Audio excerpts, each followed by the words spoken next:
Du lever au coucher, qu'on le veuille ou non, pour la plupart d'entre nous, les réseaux sociaux sont omniprésents. La majorité des 18 à 34 ans consultent leur réseau social favori dès le réveil. Et plus de 80% des adolescents les consultent avant de s'endormir. Et entre-temps, on consulte les réseaux sociaux non-stop. Tout au long de la journée, un utilisateur moyen passerait un peu plus de 2h19 sur les réseaux sociaux, la France se situant dans la moyenne basse, avec 1h23 de connexion par jour pour un utilisateur de Facebook, Twitter ou Snapchat moyen. Alors, tous accros aux réseaux sociaux ? Il faut dire que tout est fait pour nous faire replonger. Entre les likes, les notifications, les retweets, mais aussi l'expérience utilisateur, le design des interfaces, les couleurs, les sons, etc.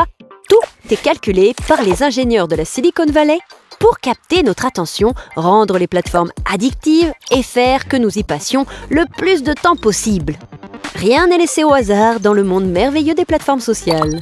Mais pourquoi est-ce si difficile de résister ? Lorsqu'on reçoit un snap, un tweet ou que quelqu'un aime notre nouvelle photo sur Instagram par exemple, il a été démontré que notre cerveau relâche de la dopamine, l'hormone du plaisir. Chaque notification stimule dans notre cerveau ce circuit de la récompense. Et ce sont ces notifications qui nous rendent accros.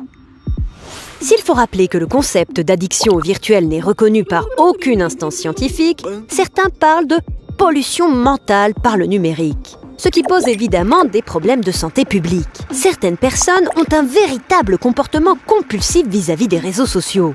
Elles vérifient de façon quasi obsessionnelle que ce qu'elles ont posté a été commenté, liké ou encore si elles ont de nouveaux followers.